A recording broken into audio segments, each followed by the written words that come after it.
It's weird how certain moments from childhood just stay with you forever, even if you don't fully understand why.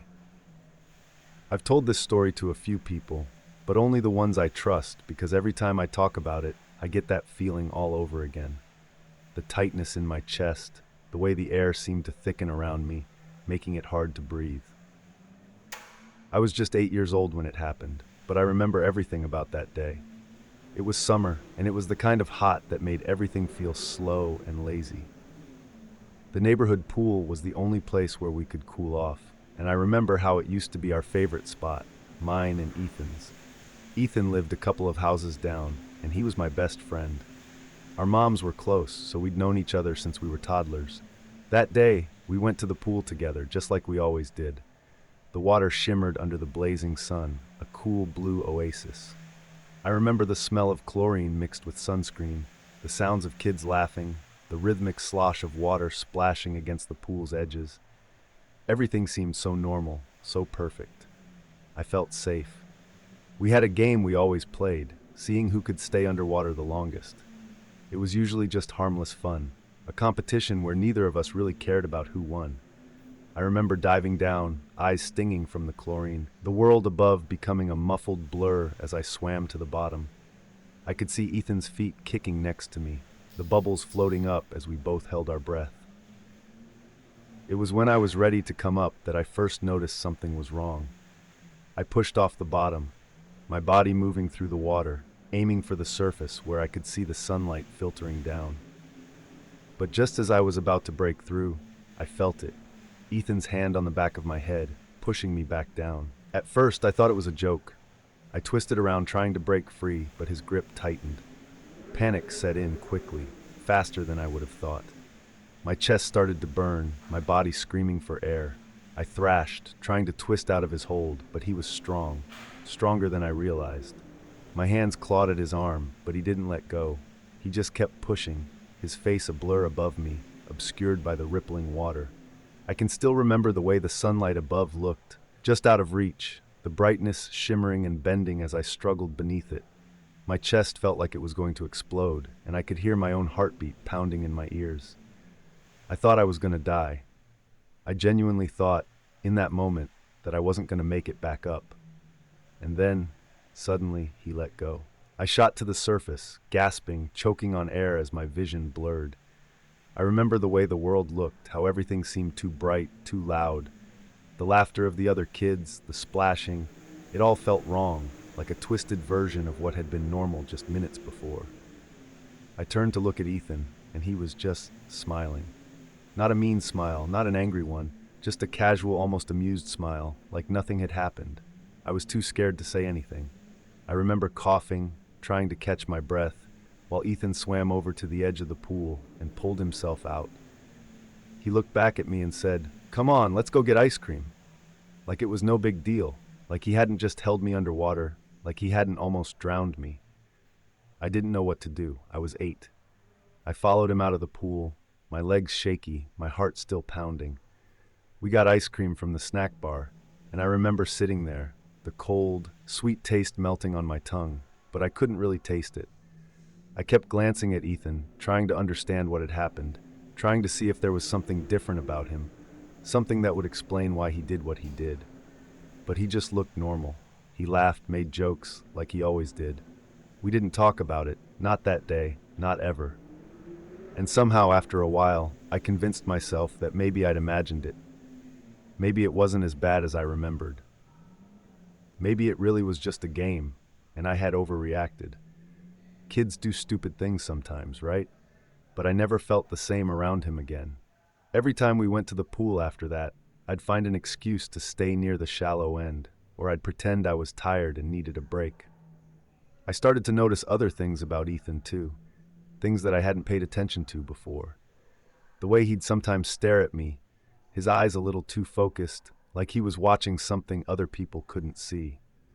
Or the way he'd laugh when other kids got hurt, not in a mean way, but like he genuinely thought it was funny. There was this one time we were riding our bikes down the street, and one of the neighbor kids, Tommy, fell off his bike. He scraped his knee pretty badly, and I remember feeling awful for him, the way he cried. the blood dripping down his leg. But Ethan just stood there watching, with that same smile on his face. He didn't help. He didn't even move. He just watched. I started avoiding Ethan after that. I made excuses not to hang out, told my mom I didn't feel well or that I had homework, anything to keep my distance. My mom didn't understand, of course. She thought we were still best friends, and she'd invite him over sometimes without telling me. I hated it. I hated the way he'd come into my room like nothing had changed, like he hadn't scared me more than anyone ever had. It was around that time that I started having nightmares.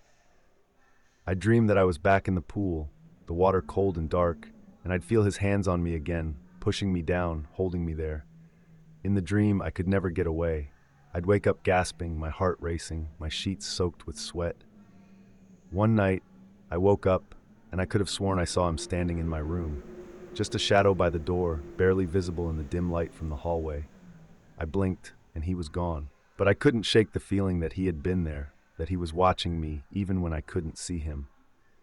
The last time I saw Ethan was a few years later. We were 12 by then, and I had managed to avoid him for the most part. My family was moving to a new town, and my mom insisted that we have a going-away party. She invited all the neighbors, including Ethan and his family. I remember feeling sick when I saw him walk through the door, that same smile on his face, his eyes locking onto mine from across the room. He came over to me, said hi, asked if I wanted to go play in the backyard. I didn't want to. I wanted to stay inside where there were other people, where I felt safe.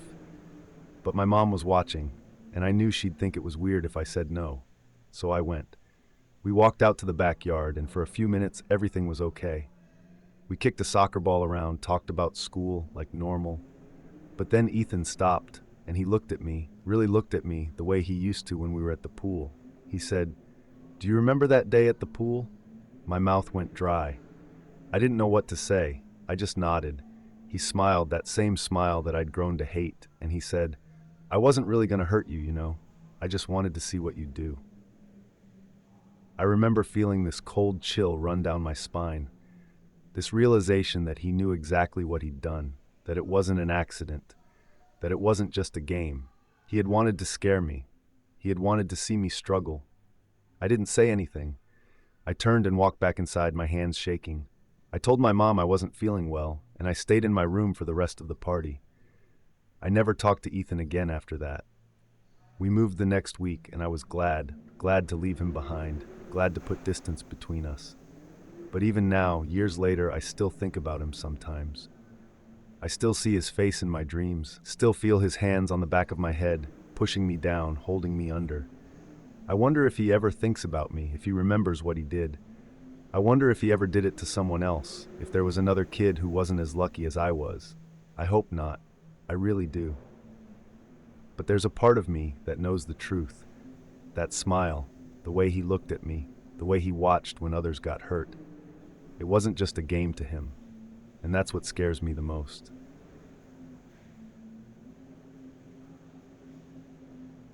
I don't think I'll ever forget that winter. I was scrolling through Facebook on a lazy afternoon, killing time like I usually do, when I saw his friend request, Alan. We had a few mutual friends and lived in the same city, so it didn't seem odd at first.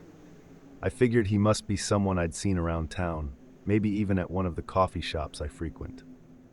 I accepted the request without much thought, completely unaware that it was going to be the start of the strangest and scariest period of my life. At first, everything seemed normal. Alan messaged me that same day, a friendly, "Hey, I think I've seen you around. You go to that little cafe on Jefferson Street, right?" I was impressed he remembered, since I really do spend a lot of time there. We chatted on and off for about a week, mostly small talk, like what we did for work, places we liked to hang out, favorite shows. He was charming, honestly. He had this dry, sarcastic sense of humor that kept me laughing, and before I knew it, we were talking every day. He asked me out a couple of weeks later, and I said yes. We met at a wine bar downtown, and everything went smoothly, better than I expected, actually. He was handsome in that understated way, a little scruffy, tall, with a calm presence. The conversation flowed naturally, and I liked how easy it was to talk to him, how he seemed genuinely interested in what I had to say. I thought I'd gotten lucky. Maybe this was going to turn into something real. After that night, we started seeing each other regularly. We'd meet up after work for dinner or drinks, or sometimes he'd come over to my apartment, and we'd watch movies together. He was attentive, always bringing little gifts, like my favorite coffee or a bouquet of flowers. At first, I thought it was sweet. He made me feel special. But after a month or so, I noticed something was off. There was one evening we were at my apartment, just watching TV.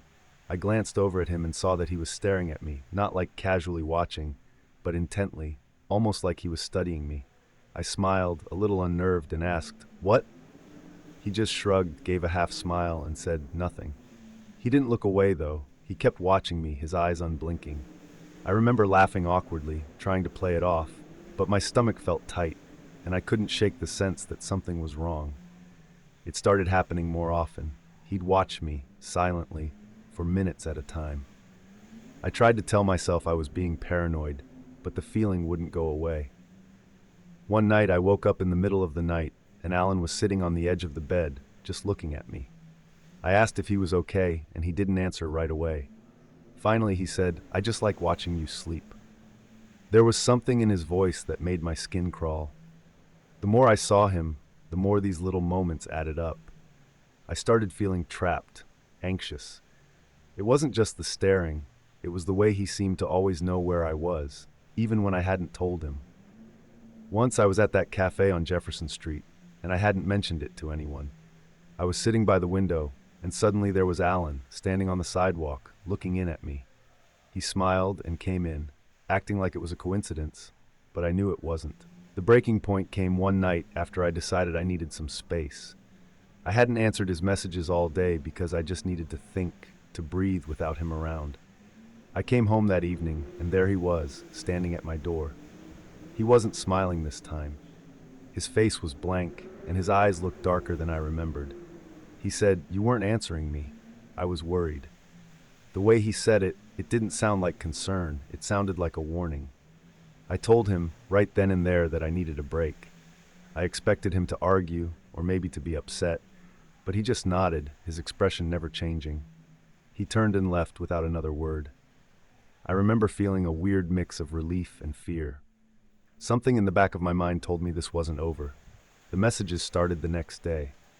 At first, they were apologetic, long paragraphs about how he'd do anything to fix things, how he couldn't imagine his life without me. I ignored them, hoping he'd get the hint. But then they changed. The messages became strange, disjointed sentences, odd phrases that didn't quite make sense. He started sending me poems, if you could even call them that. Lines about death, shadows, and watching someone until they became part of the darkness. I was terrified. I blocked him on everything, but somehow the messages kept coming. I started seeing him everywhere. Outside my apartment, standing across the street, not even trying to hide. Once, I saw him standing at the edge of the parking lot where I worked, just staring at me as I walked to my car. I called the police, but there wasn't much they could do. He hadn't threatened me directly, and when they talked to him, he played it off as a misunderstanding, said he was just worried about me. The officer told me he seemed harmless. I wanted to scream. One night I was at my friend Jessica's house. She knew everything that was going on, and she'd insisted I stay with her for a while, just until things calmed down. We were in her living room, watching TV, trying to pretend everything was normal. Suddenly, there was a noise, soft, like something brushing against the window. Jessica looked at me, her face going pale. We both stood up, moving slowly toward the window. My heart was pounding so hard I could barely hear anything else. Jessica pulled the curtain back just an inch, and I saw him, Alan, standing right there, his face almost pressed against the glass, his eyes wide, staring in at us. Jessica screamed, and I grabbed my phone, dialing 911 with shaking hands. By the time the police arrived, he was gone. They took a report, but again, there wasn't much they could do. I felt helpless, like no matter what I did, he'd always be there, just out of reach, watching. The next few days were a blur. I barely slept, jumping at every sound, every shadow. I decided I couldn't stay in the city anymore. I packed a bag and drove to my parents' house, 3 hours away, without telling anyone. I thought maybe if I disappeared for a while, he'd lose interest, find someone else to obsess over. It worked for a while. A week passed, then two, and I started to feel a little safer.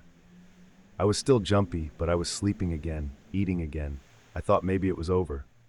But then, one night, I woke up to a noise, a soft creak, like someone stepping on the old wooden floorboards in the hallway. I sat up in bed, my heart pounding. The room was dark, the only light coming from the hallway. I listened, holding my breath, and then I heard it again, closer this time. I reached for my phone, my fingers trembling. I dialed 911, whispering to the dispatcher that someone was in the house. I could hear my own voice shaking, barely able to get the words out. I heard another creak, and then I saw him, Alan, standing in the doorway, his face half hidden in shadow, his eyes locked on me. He didn't say anything. He just stood there, staring, the same way he always did. I felt frozen, my body refusing to move. I could hear the dispatcher on the phone, asking if I was still there, but I couldn't speak. Alan took a step forward, and that was when I heard the sirens, faint, but getting closer. His head turned slightly, and for the first time I saw something change in his expression, fear. He turned and ran, disappearing down the hallway. I heard the front door slam open, and then the house was silent again. The police arrived a minute later, but by then, he was gone. They searched the area, but they never found him. I moved out of state after that, changed my number, deleted all my social media. It's been almost a year now, and I haven't seen him since. But sometimes, late at night, I still feel like I'm being watched.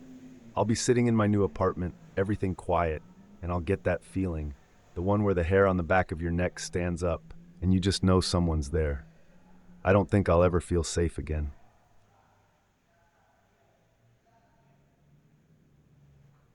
You know, I used to think that things like this only happened in movies or on those true crime podcasts. Stuff that you could listen to in the comfort of your own home, sipping coffee, and feel relieved that it was happening to someone else, somewhere far away. But this one happened to me, and it still haunts me every time I'm alone. I was living with my best friend Chloe and her boyfriend Alex at the time. We had this small 2-bedroom apartment on the edge of town. Nothing fancy, but it was comfortable. It had these creaky wooden floors and a draft that always seemed to sneak in no matter how much we tried to fix it. Chloe and I had been friends since high school, so living together seemed like the best thing ever. A lot of late nights talking, sharing clothes, and laughing at ridiculous things. And Alex, well, he was cool. He kept to himself mostly, but he was good to Chloe, and we all got along. One day, Chloe met this woman named Sam at the cafe down the street. Chloe was always more outgoing than I was, and she struck up a conversation with Sam after noticing her reading a book Chloe loved. The next thing I knew, Chloe had invited her over for dinner. I remember the first time I met Sam. She was tall, with this messy auburn hair and a wide, almost too wide smile. She had a confidence about her, a kind of energy that made it hard to look away. She was funny too, and she seemed genuinely interested in us, asking questions, making us laugh. For a while, it seemed like we'd made a new friend. She even brought over a bottle of wine that night, which we drank as we sat in the dim light of our small living room, telling stories.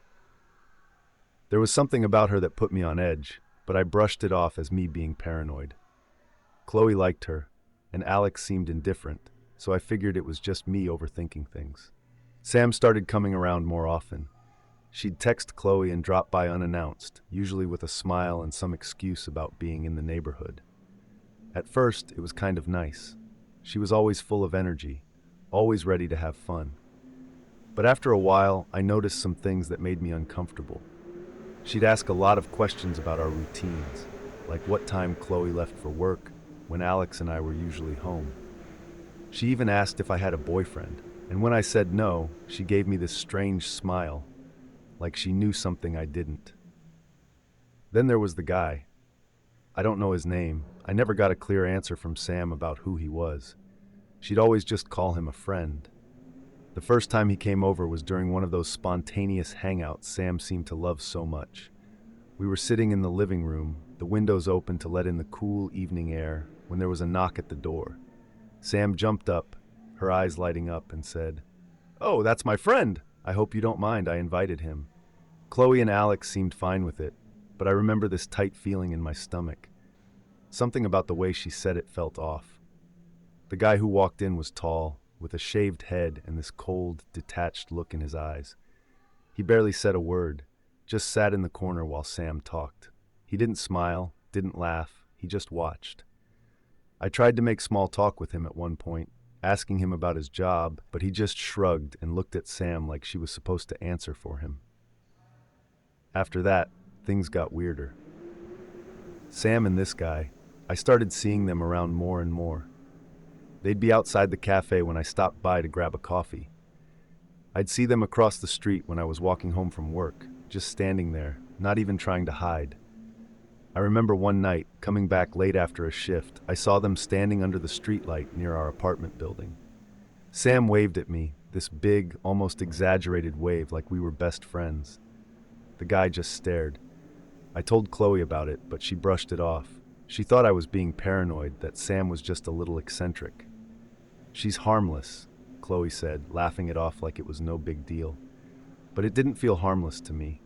There was something about the way they were always there, always watching. Then the invitations started. Sam would text Chloe, inviting us to these events. She'd use words like gathering or celebration, but she was always vague about what they were. One time, she showed up at our door with the guy, asking if we wanted to go with them. She said it was a special night, that they were going to meet some friends, and it would be fun. Chloe almost said yes, but I felt this surge of panic and blurted out that we already had plans. Sam's smile faltered for a second, and she looked at me, her eyes narrowing, before she plastered the smile back on and said, "Maybe next time." After that night, I started getting texts from an unknown number. They were strange, things like, "We missed you last night," or "You should come next time, it'll be worth it." I knew it was Sam. I blocked the number, but the messages kept coming from different numbers, always the same tone, always trying to convince me to go with them. One night I woke up to the sound of my phone buzzing. It was 2 a.m., and there was a message, "Look outside." My heart dropped. I didn't want to, but I couldn't help myself. I got up, my legs shaky, and walked over to the window. I pulled the curtain back just enough to peek outside, and there they were, Sam and the guy, standing on the sidewalk looking up at my window. Sam smiled and waved. I backed away, my heart pounding. I felt this rush of fear, like I couldn't breathe. I went to Chloe's room and woke her up, trying to explain, but she still didn't get it. She thought I was overreacting, that Sam was just being weird. I could see Alex in the background, half asleep, rolling his eyes. They didn't understand. They didn't see what I saw. The next day, I told Chloe I was done. I told her I didn't want Sam coming over anymore, that I didn't want her around. Chloe was upset. She said I was being unreasonable, that Sam was her friend. But I didn't care. I was scared. I started staying at work later, avoiding going home until I knew Sam wouldn't be around. Then one evening, Chloe came home with a flyer. It was for one of those events Sam had been talking about. It had no real information on it, just a date, a time, and an address on the outskirts of town. Chloe said Sam had given it to her, that she wanted us to go. She was excited about it, said it sounded like an adventure. I felt sick just looking at it. The address was in this industrial area, far from anywhere we usually went, and there was something about it that felt wrong. I begged Chloe not to go. I told her I had a bad feeling, that something about this wasn't right. She got mad at me, really mad. She said I was trying to control her, that I was letting my paranoia ruin her friendships. She stormed out, and I remember sitting there, feeling this cold dread settle in my stomach. That night, Chloe didn't come home. I called her, but it went straight to voicemail. I called Alex, but he hadn't heard from her either. I stayed up all night pacing the apartment, my mind racing with all the worst possibilities. I thought about calling the police, but what would I even say? That my friend went to a weird party and I had a bad feeling? It was almost dawn when I heard the front door open. I ran out of my room, and there was Chloe, standing in the doorway. Her clothes were dirty, her hair a mess, and her eyes were red like she'd been crying. I ran to her, asking her what happened, but she just shook her head, tears streaming down her face. She wouldn't talk about it. She just kept saying, You were right. I'm sorry. You were right. After that, we never saw Sam again. Chloe blocked her number, deleted all her messages. She wouldn't tell me what happened that night, just that she'd gone to the address on the flyer, and something had happened that made her realize I was right about Sam. She said she didn't want to talk about it, that she just wanted to forget. But she was different after that.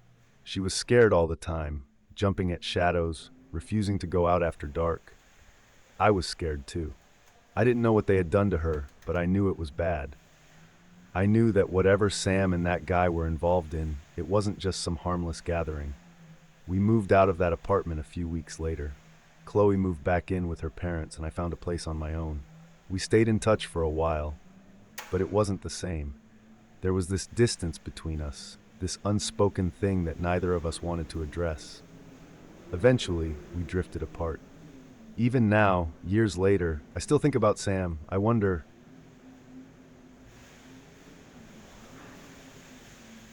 it was supposed to be just another family outing. My brother Sam, who had been in a wheelchair for as long as I could remember, had always loved nature, and my parents had planned a day trip into the mountains. They wanted us to have one last adventure before the weather turned cold. I still remember how excited Sam was, talking non-stop about the trails, the trees, and hoping he might see some wildlife. It was mid-October, and the leaves were changing, splashing the forest with fiery reds and oranges. The air was crisp, with just the right amount of chill to remind us that winter wasn't too far off. We reached the trailhead by late morning, the sky a brilliant blue above us. Mom packed some sandwiches, and Dad took Sam's wheelchair out of the van, making sure it was secured properly. We headed off together, the path crunching softly under our feet as we made our way deeper into the woods. Everything was fine for the first couple of hours. Sam was laughing, Dad was telling us one of his corny jokes, and Mom kept snapping pictures of every leaf she thought was particularly beautiful. It was one of those rare moments when everything just felt right, like nothing bad could ever happen. But as we went further up the trail, the forest started to feel different. The sky, which had been so clear earlier, was now obscured by heavy clouds. The wind picked up, a cold breeze that made me shiver, and the colors of the leaves seemed less vibrant, darker almost. The trail narrowed, and the trees loomed closer, their branches tangled like skeletal hands. Then, somewhere along the way, we lost Sam. It sounds impossible, I know. He was right there, just ahead of me, with Dad pushing his wheelchair and Mom bringing up the rear. One minute we were all together, the next, there was nothing but silence, the path empty ahead of us. Dad had turned to point out something to Mom, and in that split second, Sam was gone. We panicked. Mom screamed his name, and Dad ran ahead, the sound of his footsteps muffled by the thick undergrowth. I remember standing there, frozen, unable to comprehend what had just happened. It didn't make sense. He couldn't have just vanished. The trail was narrow, the forest thick. There was nowhere for him to go. The hours that followed were a blur of frantic searching. We shouted until our voices were hoarse, calling out for Sam, hoping for some sign of him, anything. But there was nothing. The forest swallowed our voices, the wind carrying them away as if we were never there. The sun dipped lower, casting long shadows that seemed to reach for us, and the cold deepened. The air was heavy with the scent of damp earth and decaying leaves, and every rustle, every creak of a branch, made my heart pound. By nightfall, we had to admit it, we couldn't find him. My parents were devastated. Mom was crying, and Dad, who was always the strong one, looked broken, his eyes hollow and red.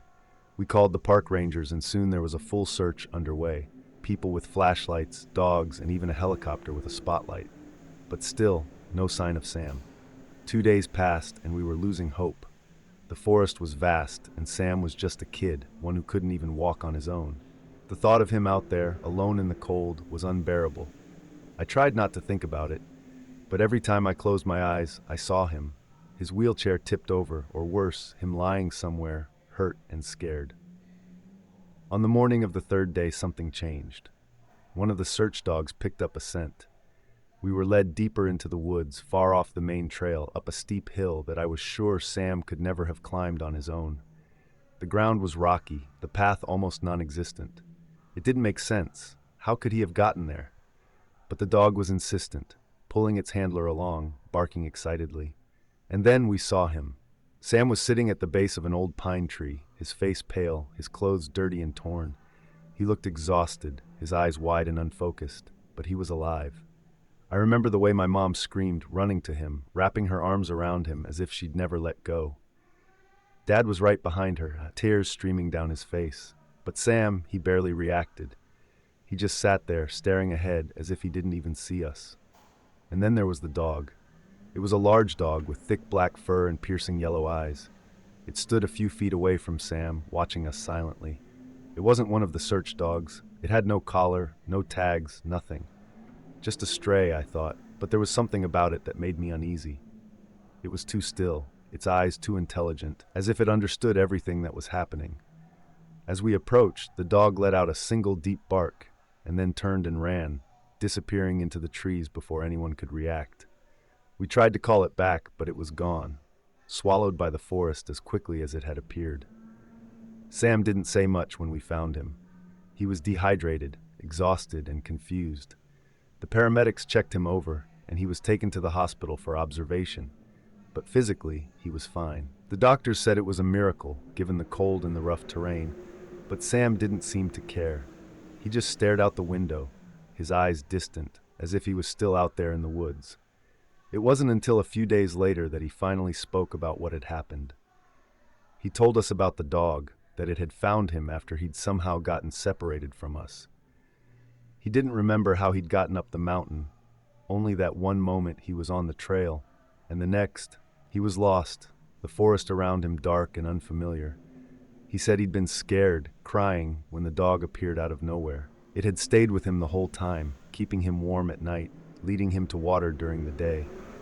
He said it never left his side, not once, until we found him. But there was something else, something he said in a quiet voice that sent a shiver down my spine. He said that at night, when the forest was at its darkest, he could hear voices, soft, whispering voices that seemed to come from all around him. He couldn't understand the words, but they were always there, just beyond the edge of the firelight. He said the dog would growl whenever the whispers started, its eyes fixed on the shadows, its body tense. He told us that he knew, somehow, that the dog was protecting him from something out there, something that was watching, waiting. He didn't know what it was, only that it wanted him, and that the dog was the only thing keeping it away.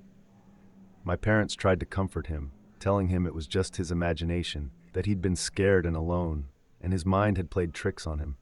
But I could see it in his eyes. He believed what he was saying. And the more I thought about it, the more I believed him too. There was something about that forest, something that felt wrong.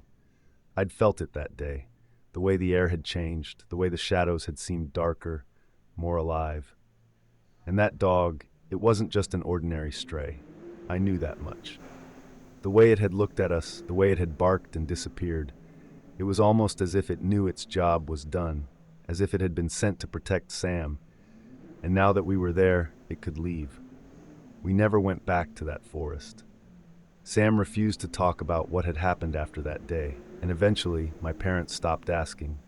We tried to move on, to pretend that everything was normal, but things were different. Sam was different. He used to love the outdoors, loved going on adventures, but after that day, he never wanted to leave the house. He stopped smiling, stopped laughing, and sometimes, at night, I could hear him crying in his room. I don't know what happened to him out there, not really. I don't know what those whispers were, or what the dog was protecting him from. But I do know one thing. Whatever it was, it's not something that can be easily explained. There are things in this world that we don't understand, things that exist in the shadows, just beyond our sight. And sometimes, if we're lucky, something watches over us, something that keeps the darkness at bay. But not always. And that's what scares me the most. Months passed, and though we tried to fall back into our routine, it felt like a futile attempt at pretending everything was okay. Sam's fear was palpable. He avoided windows at night, kept the lights on in his room, and refused to even step outside after dusk. He grew quieter, his vibrant personality fading into a shell of the boy I used to know. It was as if a part of him had been left behind in that forest. One evening, just as winter was beginning to set in, I was in my room reading when I heard something. It was faint, almost imperceptible, a whisper. I thought it was the wind at first, scraping across the side of the house, but it was different. It seemed to come from inside the room, from everywhere at once. I looked up, my heart thudding, but there was nothing. The sound stopped as suddenly as it had begun, leaving me with an uneasy feeling that I couldn't shake. The next morning, Sam seemed more restless than usual. He'd hardly touched his breakfast, his eyes darting nervously around the room. I asked him what was wrong, but he just shook his head, his lips pressed into a tight line. He looked tired, like he hadn't slept at all. Mom and Dad were worried, of course, but they were convinced it was just trauma from being lost. They thought he needed more time, maybe even counseling. But then, things got stranger. That night, I woke up suddenly, the whispering louder this time. It wasn't the wind. It was clear, insistent, a hushed cacophony of voices all speaking at once, as if they were trying to tell me something. I strained to make out the words, but they were impossible to understand, low, guttural, almost echoing in my head. I got out of bed and went to check on Sam. He was already awake, sitting up in his bed, staring at the window. His face was pale, his eyes wide and terrified. "They're here," he whispered, his voice trembling. I felt a chill run down my spine. "Who, Sam? Who's here?" He didn't answer. Instead, he pointed at the window, his finger trembling. I turned, my eyes following his gesture, and that's when I saw it. There, just beyond the glass, was the dog. Its eyes were glowing faintly, reflecting the dim light of the moon. It was standing perfectly still, its gaze fixed on us. There was something about the way it looked at me that made my stomach twist. It wasn't the friendly, protective look of a pet. It was intense, almost desperate. I moved closer to the window, my breath fogging up the glass, and for a second I swear I saw movement in the shadows behind it. Dark figures shifting just out of sight, blending into the night. The dog let out a low growl, its eyes narrowing, and the whispers stopped. Just like that, complete silence. The figures vanished, swallowed by the darkness, and the dog turned, disappearing into the night. One evening, just as winter was beginning to set in, I was in my room reading when I heard something. It was faint, almost imperceptible, a whisper. I thought it was the wind at first, scraping across the side of the house, but it was different. It seemed to come from inside the room, from everywhere at once. I looked up, my heart thudding, but there was nothing. The sound stopped as suddenly as it had begun, leaving me with an uneasy feeling that I couldn't shake. Its eyes were glowing faintly, reflecting the dim light of the moon. It was standing perfectly still, its gaze fixed on us. There was something about the way it looked at me that made my stomach twist. It wasn't the friendly, protective look of a pet. It was intense, almost desperate. I moved closer to the window, my breath fogging up the glass, and for a second I could swear I saw movement in the shadows behind it. Dark figures shifting just out of sight, blending into the night. The dog let out a low growl, its eyes narrowing, and the whispers stopped. Just like that, complete silence. The figures vanished, swallowed by the darkness, and the dog turned, disappearing into the night. Sam let out a shaky breath, his shoulders slumping in relief. "It's keeping them away," he said softly, his voice barely audible. "It won't let them get me." I wanted to ask him more, to understand what was happening, but he was exhausted, his eyes closing as he leaned back against the pillow. I watched him for a moment, then turned back to the window, staring out into the night, hoping to catch another glimpse of the dog. But it was gone. The following days were tense. Sam's fear seemed to lessen slightly, but he was still on edge, and I couldn't shake the feeling that something was watching us. The whispering continued at night, sometimes soft, sometimes louder, but it always stopped when the dog appeared. It was as if it knew when we needed it, as if it was waiting, watching over us from the shadows. One night, the whispers were different. They were louder, more insistent, almost angry. I could hear them clearly now, like they were right next to my ear, their cold breath brushing against my skin. I looked out the window, expecting to see the dog, but there was nothing. Panic set in as the whispers grew louder, filling the room, a chaotic mess of voices that made my head throb. I ran to Sam's room, flinging the door open, and froze. The window was wide open, the curtains flapping wildly in the wind. Sam's bed was empty. My heart dropped and I rushed to the window, leaning out, scanning the yard below. The moon cast long shadows across the grass, and there at the edge of the forest I saw him. Sam was standing there, his wheelchair abandoned behind him, his eyes fixed on something in the darkness. I could barely make out the shape of the dog standing beside him, its fur bristling, a low growl rumbling from deep within its chest. I didn't think, I just ran. I stumbled down the stairs, nearly tripping over my own feet, my mind racing. I burst out the back door, the cold air hitting me like a slap, but I didn't stop. I had to get to him. I had to bring him back. As I reached the edge of the yard, I saw them. Figures, dark and indistinct, moving through the trees. They were tall, impossibly thin, their limbs elongated, almost skeletal. They moved silently, their forms shifting and bending in unnatural ways, their eyes glowing faintly in the darkness. The dog stood between them and Sam, its teeth bared, its growl growing louder, more menacing. Sam turned to look at me, his eyes wide with fear. "They want me to go with them," he said, his voice barely a whisper. "They've been calling me." I grabbed his arm, pulling him back, my heart pounding. "No, Sam, we're going back home, now." The figures seemed to hesitate, their movements slowing as the dog stepped forward, its growl turning into a snarl. For a moment, everything was still, the world holding its breath. Then, without warning, the figures melted back into the forest, disappearing into the shadows as if they had never been there. The dog turned, its eyes meeting mine, and for the first time, I felt a sense of calm. It was protecting him, truly protecting him. It barked once, a sharp sound that seemed to echo through the night, and then it was gone, slipping away into the darkness, leaving us alone. I pulled Sam back to the house, my hands trembling as I shut and locked the door behind us.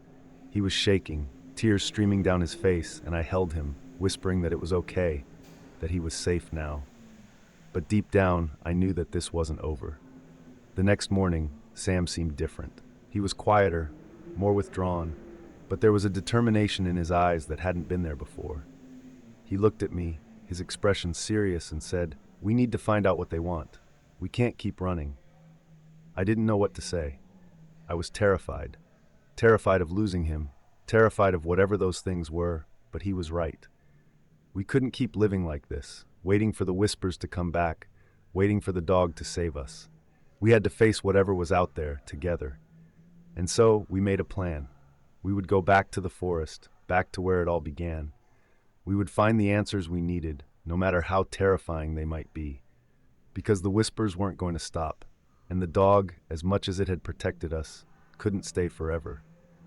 There was something in those woods, something that had marked Sam, something that wanted him, and we were going to find out why.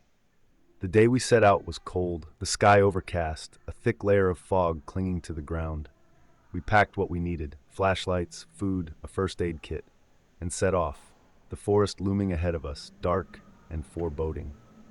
Sam was nervous. I could see it in the way his hands shook as he wheeled himself forward, but there was also a resolve in his eyes that gave me strength. We didn't speak, the only sound the crunch of leaves under our feet and the distant rustle of the wind through the branches. My heart was pounding, fear gnawing at the edges of my mind, but I kept moving, one foot in front of the other, Sam beside me. And then we heard it, the whispering. It started softly, barely a murmur, but it grew louder, the voices overlapping, surrounding us. Sam stopped, his face pale, his eyes wide with fear. I stepped closer to him, my hand on his shoulder, trying to steady my breathing. "They're here," he whispered. And just like that, the dog appeared. It stepped out from the shadows, its eyes locked on us, its stance protective. It moved in front of us, its growl low and threatening, its gaze fixed on something deeper in the forest. The whispers grew louder, and then they stopped. The forest fell silent, the air heavy, almost oppressive. And then we saw them, the figures emerging from the darkness, their forms shifting, their eyes glowing faintly.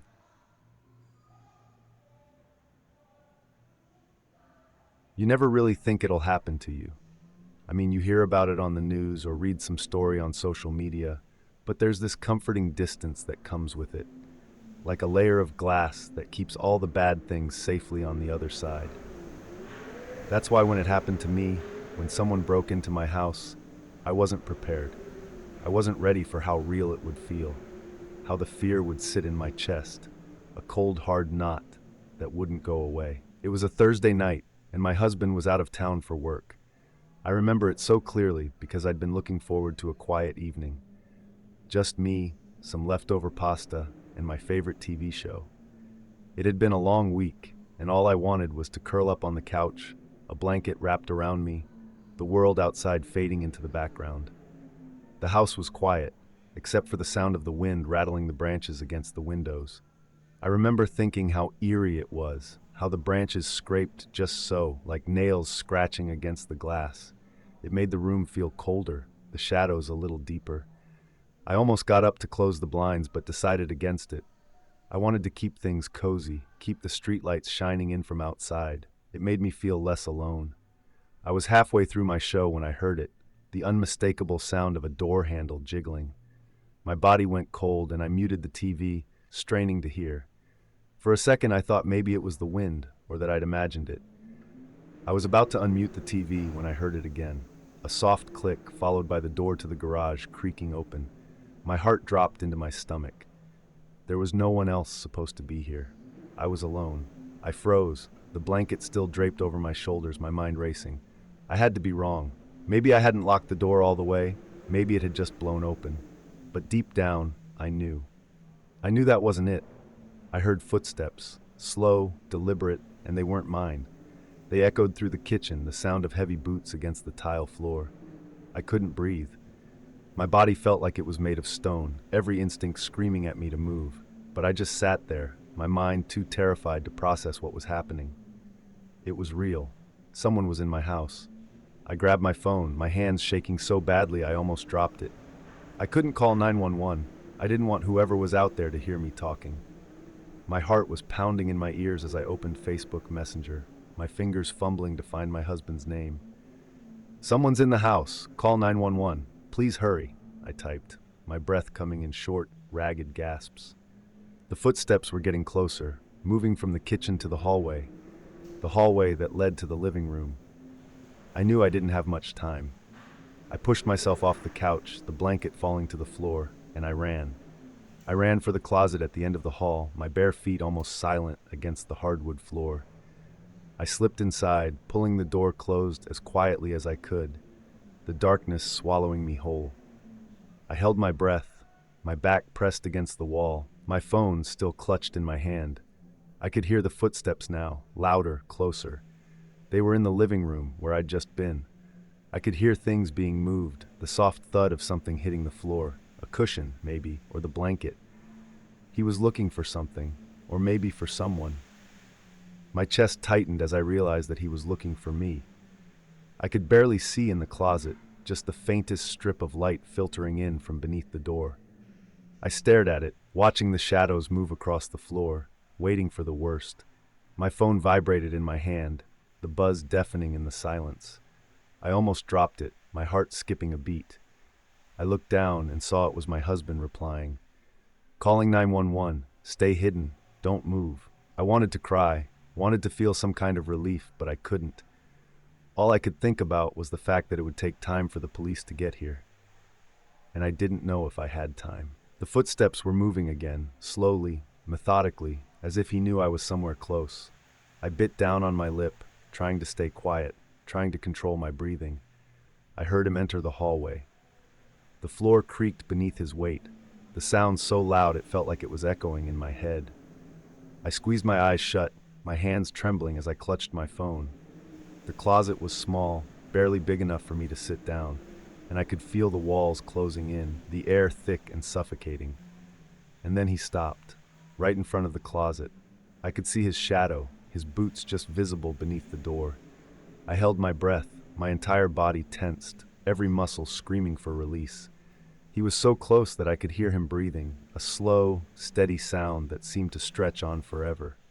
I thought about my husband, about the messages we just exchanged, about how he was miles away, unable to do anything except wait. I thought about how long it would take the police to get here, 25 minutes, maybe more. It felt like a lifetime. I thought about what would happen if the man opened the door, if he found me. The doorknob rattled. I felt tears spill down my cheeks, hot and uncontrollable, as I stared at the door, waiting for it to swing open. My fingers hovered over my phone, my mind racing for something anything that I could do. I knew I couldn't fight him. He was bigger than me, stronger, and there was nowhere to run. The doorknob rattled again, harder this time, and then there was silence. I could feel my pulse in my throat, my breath coming in shallow gasps as I waited. I could hear him moving again, his footsteps heavy as he walked away, back down the hallway. I didn't know if it was a trick, if he was just trying to lure me out, but I didn't move.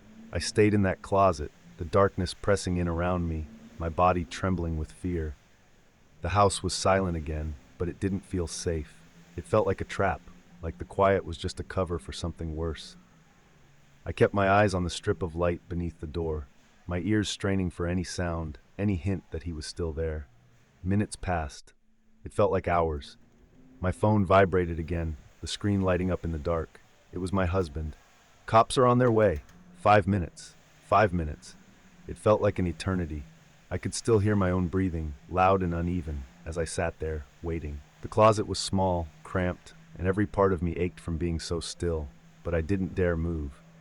I knew he could still be out there, just waiting for me to make a mistake.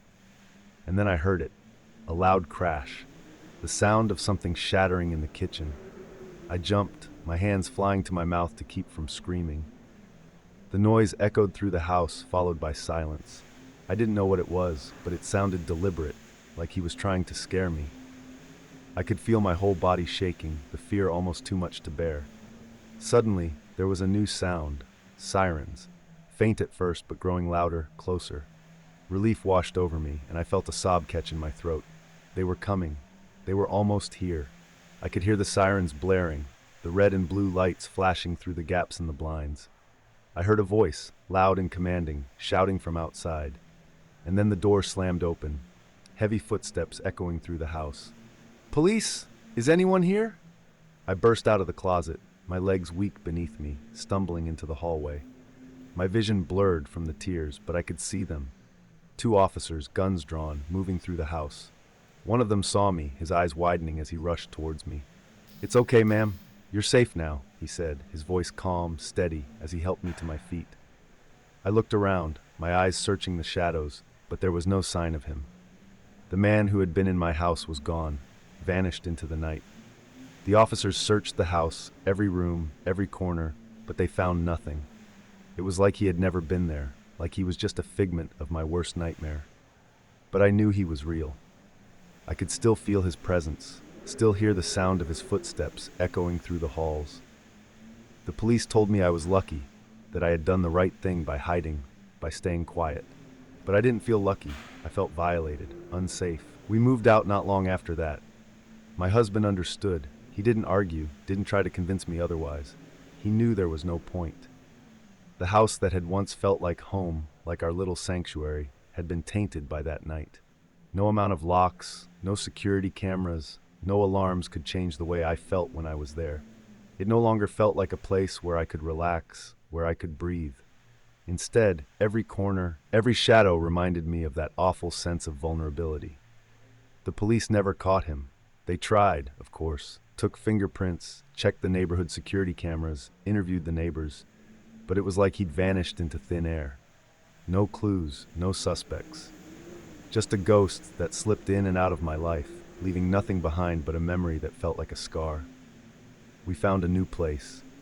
A small apartment in a building with tight security, cameras on every floor, and a doorman who checked in on us constantly. It wasn't the same as our house, but it was better. It felt safer. It felt like somewhere we could start over. My husband set up an extra deadbolt on the door, a chain lock, and even got us a dog, a sweet mutt we named Max, who barked at every little noise and made me feel a little braver. For a while, things were okay. I tried to settle into our new life, to let go of what had happened, but it wasn't easy. The fear was still there, lurking beneath the surface. I found myself jumping at every unexpected noise, my heart racing every time the wind rattled the windows. I knew it wasn't healthy, that I needed to move on, but part of me couldn't. The feeling of being hunted, of being completely helpless in my own home, it was something I couldn't shake. One night, a few months after we'd moved, I was sitting in the living room, flipping through channels on the TV. My husband was working late, and Max was curled up on the floor at my feet.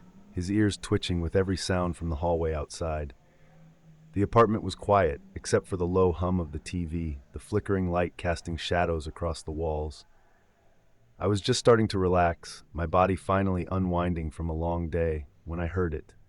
A knock at the door. It was soft at first, just a light tapping, like someone testing to see if I was home. My heart skipped a beat, my body going rigid as I stared at the door. Max lifted his head, his ears perked, a low growl rumbling in his chest. I swallowed, my mouth suddenly dry, and slowly got up from the couch. I didn't want to answer it. Something about it felt wrong. Off. I checked my phone, my hands trembling slightly, but there were no messages from my husband, no notifications that he was on his way back. It was too early for him anyway. I walked towards the door, my feet almost silent against the floor, and peered through the peephole. No one was there. I stood there for a moment, my forehead pressed against the cool wood of the door, trying to calm my racing heart. It was probably nothing. Someone knocking on the wrong door, a neighbor or a delivery guy. I took a deep breath, trying to push the fear away, and turned to go back to the couch. And then the doorknob rattled. I froze. The sound was so soft, almost imperceptible, but it was there. Someone was trying to open the door. My heart pounded in my ears, my body moving before my mind could catch up. I grabbed the chain lock, double-checking that it was secure, my hands shaking as I did. Max was on his feet now, his growl growing louder, the hair on his back standing on end. "Who's there?" I called, my voice trembling. There was no answer, just silence, thick and heavy, pressing in from the other side of the door. I stared at the knob, watching as it moved, slowly twisting back and forth, the metal glinting under the dim hallway light. I backed away, my breath coming in short gasps, my mind racing. And then, just like that, it stopped. I waited, my body tense, my ears straining to hear any movement, any sound. But there was nothing, no footsteps, no retreating figure, just silence. I grabbed my phone, my fingers clumsy as I typed a message to my husband. "Someone's at the door, trying to get in. Where are you?" It felt like forever before he replied. My phone vibrated in my hand, the message popping up on the screen. "I'm on my way. Lock everything. Call the police." I didn't hesitate. I dialed 911, my heart pounding as I listened to the ringing. The operator picked up, her voice calm, reassuring, but it was like a distant echo, my own fear drowning out her words. I told her what was happening, that someone had tried to get into my apartment, and she promised me that officers were on their way. I hung up, my eyes glued to the door, the silence of the apartment pressing in around me. Max was still growling, his eyes fixed on the door, his body tense. I backed away, my mind spinning, trying to make sense of what was happening. It couldn't be the same man, it couldn't be. He didn't know where we lived, he couldn't have found us. But as I stood there, staring at the door, I felt it. That same cold fear, that same sense of being hunted. It was him. I knew it. Somehow he had found me. A loud bang echoed through the apartment, and I jumped, my breath catching in my throat. The door rattled, the chain lock shaking as someone slammed against it, hard. Max barked, the sound loud and ferocious, but the door kept rattling, the force behind it making the entire frame shake. "Go away!" I screamed, my voice breaking. Another bang, and then silence. I could hear my own breathing, fast and ragged, my hands trembling as I backed further away into the kitchen.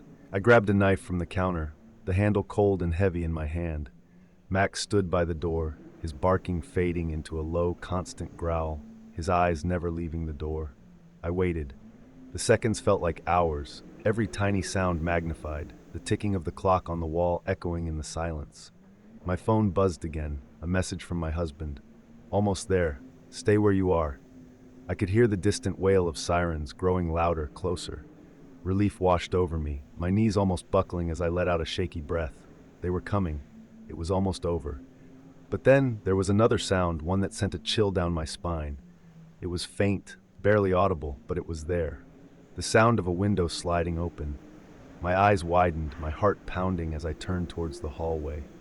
The spare bedroom.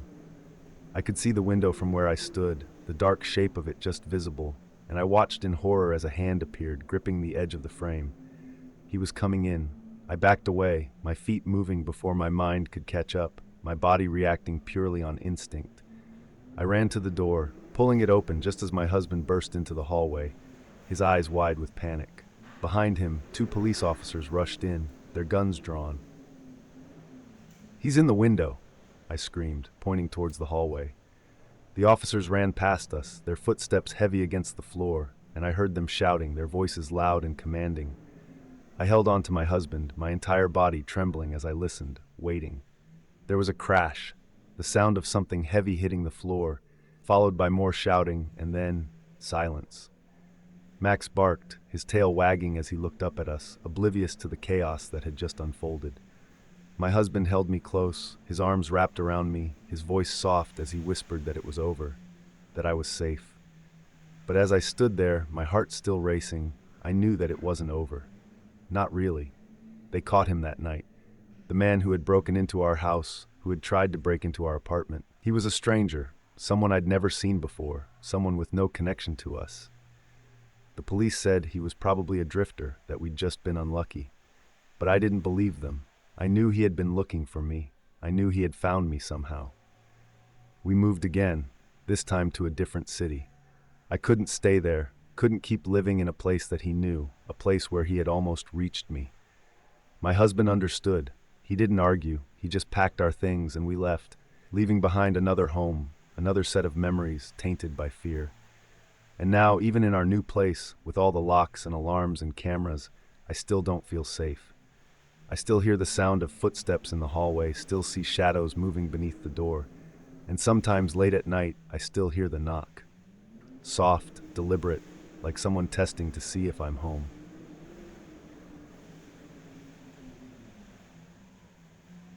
I never believed in ghosts, at least not the kind that haunt you where you sleep.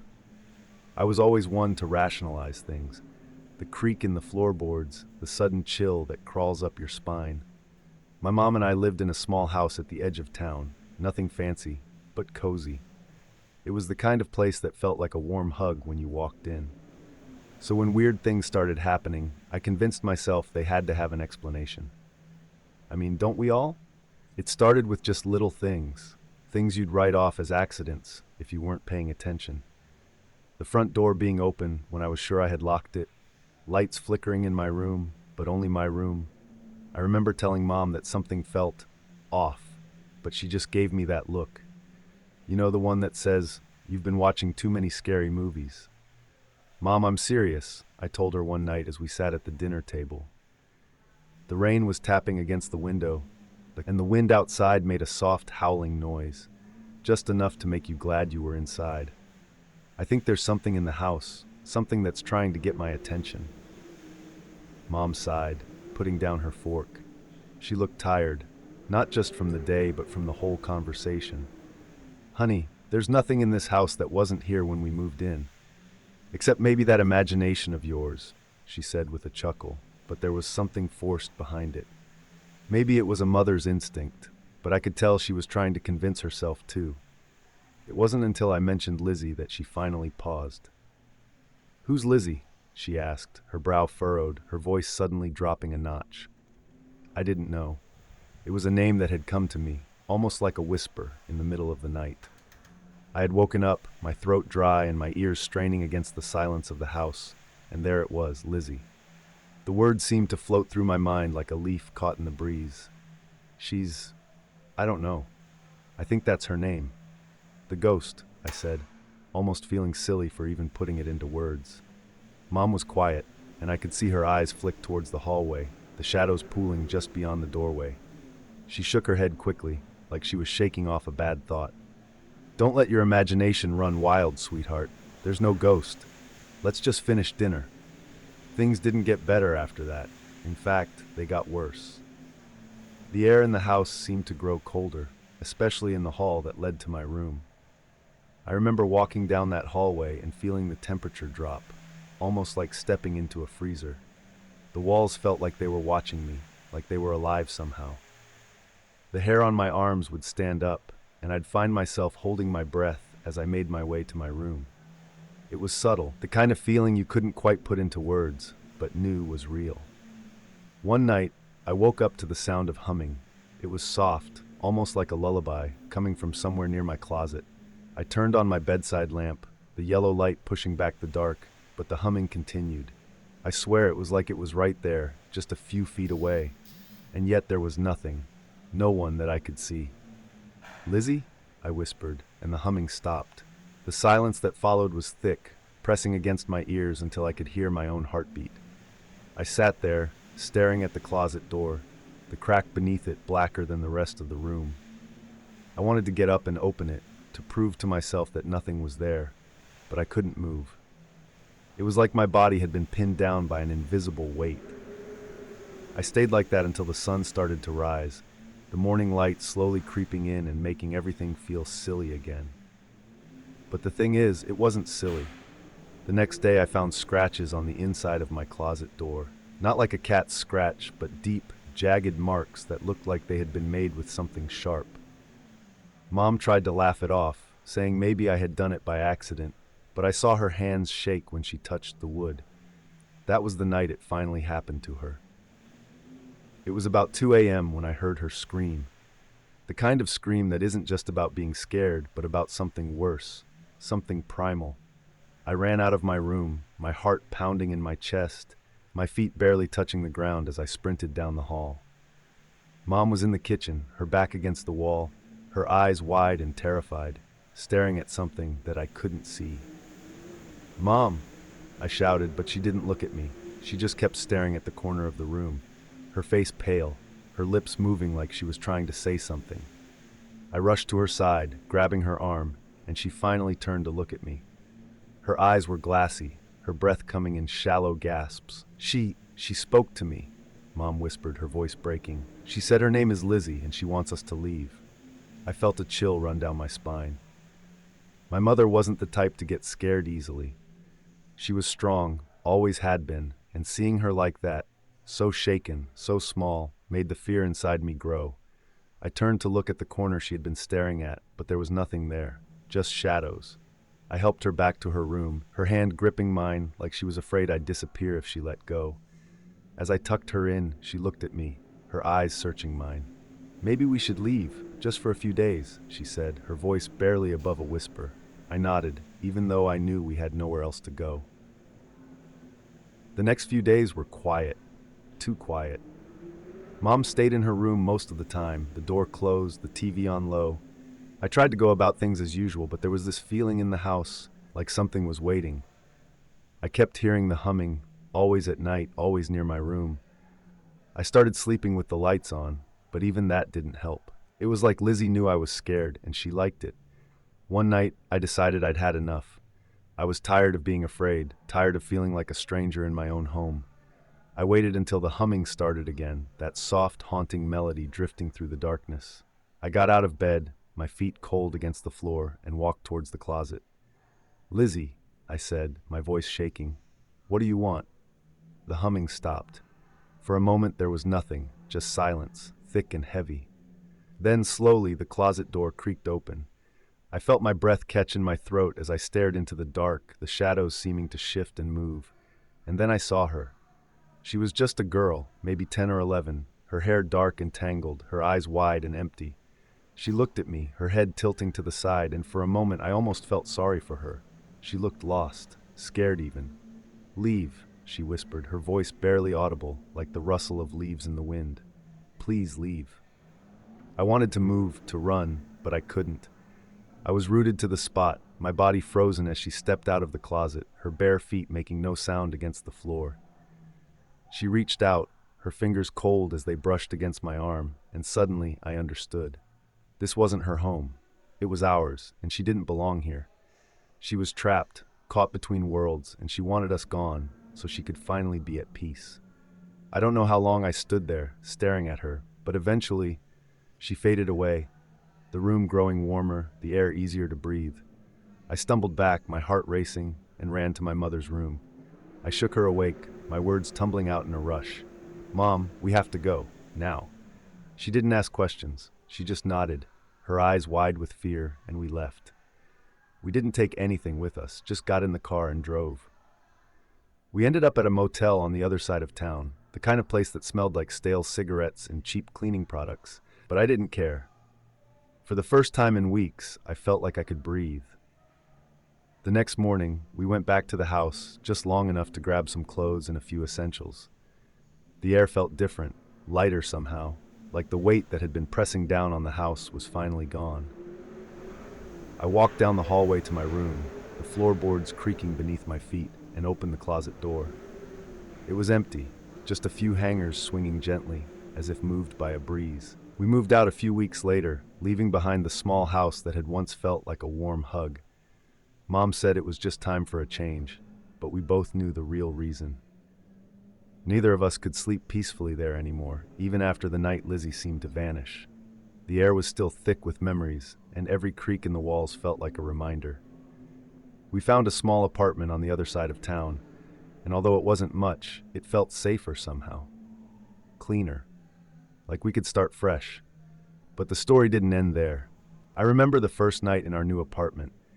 We were still surrounded by boxes, the living room cluttered with things we hadn't yet unpacked. It was quiet, eerily quiet, without the familiar sounds of our old neighborhood. Mom and I decided to watch TV together, just something light to distract us. But it felt forced. The laughter on screen didn't match the mood in the room. Eventually, we called it a night. I tried to push aside the thoughts of Lizzie as I went to bed, telling myself that whatever had been in that house had stayed there. It was over now. I was safe. I drifted off to sleep, my body finally relaxing after weeks of tension.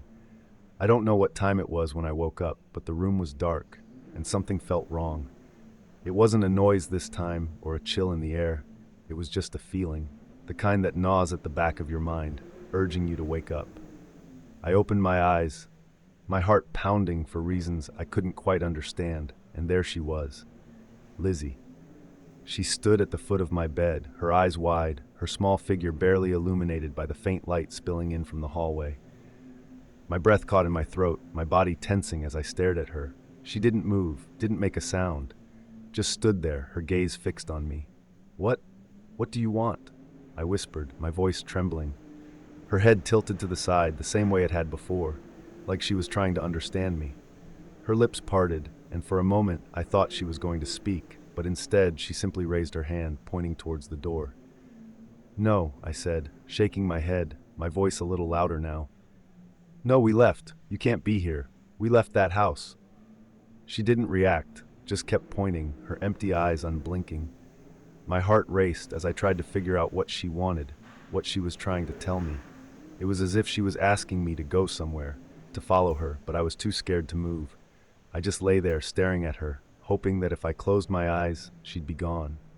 Suddenly I heard a noise from the hallway, a soft creak like someone was walking towards my room.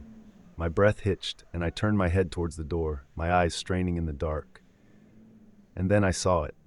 A shadow, long and dark, stretching across the floor, moving slowly towards my room. I froze. It wasn't Lizzie. She was still standing at the foot of my bed, but whatever was in the hallway was something else, something bigger, something that made my stomach twist with fear. I looked back at Lizzie, and for the first time, I saw fear in her eyes, too. She looked at me, her gaze pleading, and then she turned, vanishing into the darkness. I didn't think. I just moved. I jumped out of bed, my feet hitting the floor as I ran to the door, slamming it shut just as the shadow reached the threshold. I pressed my back against the door, my hands shaking, my breath coming in ragged gasps. I could hear it on the other side. Something heavy, something that dragged across the floor, moving slowly, methodically. "Mom," I screamed, my voice cracking. "Mom, wake up!" I heard her door open down the hall, her footsteps rushing towards me. "Honey, what's going on?" she called, her voice panicked. "Something's out there," I shouted, my voice barely above a whisper now, my eyes fixed on the crack beneath the door. The shadow was still there, shifting, moving. Mom reached my door, her hand twisting the knob, and I pulled it open, grabbing her arm and pulling her inside. We shut the door together, her eyes wide with confusion and fear. "What is it? What's happening?" she asked, her voice trembling. I didn't have an answer. I just shook my head, my eyes welling with tears. "It's not Lizzie," I whispered. "It's something else." We stayed there, huddled together, listening as the sound outside the door grew softer, eventually fading into silence. We didn't move, didn't breathe, until the first light of dawn began to filter through the window, painting the room in pale gold. Only then did we finally let go of each other, our bodies stiff from fear and exhaustion. We left the apartment that morning. We didn't pack, didn't even bother to take our things. We just left. Mom drove us to a friend's house across town, her hands gripping the steering wheel so tightly her knuckles turned white. Neither of us spoke, but we didn't need to. We both knew that whatever had happened, it wasn't over. It wasn't about the house or the apartment. It was about us. About something that we had somehow drawn to us. That day, as we sat in the small, cluttered living room of my mom's friend, I tried to make sense of it. I tried to understand what Lizzie wanted, what she was trying to protect us from. But the more I thought about it, the less it made sense. Lizzie wasn't the threat. She was the warning. She was trying to help us, to save us from whatever was really haunting us. And that was the scariest part. Because I realized then that Lizzie wasn't the ghost that we should be afraid of. She was just a lost child, a spirit caught in a place she didn't belong, trying to protect us from something worse, something darker, something that still wanted us. We never went back to the apartment, not even to get our things. Mom made arrangements to have everything moved to storage, and we stayed with her friend for a while, trying to figure out our next steps. Eventually, we found another place, a small duplex near the center of town. It wasn't much, but it was enough. It felt normal, like a place where we could finally breathe again. But sometimes late at night, I still hear it, the humming. It's faint, barely more than a whisper, but it's there. And when I hear it, I know Lizzie is still watching, still trying to protect us. And I can't help but wonder if whatever she was protecting us from is still out there, still searching, still waiting. Maybe one day it'll find us again. But until then, I hold on to the hope that Lizzie is still with us, still watching, still keeping the shadows at bay. And maybe that's all we can ever really ask for. Just a little bit of light to keep the darkness away, even if only for a while.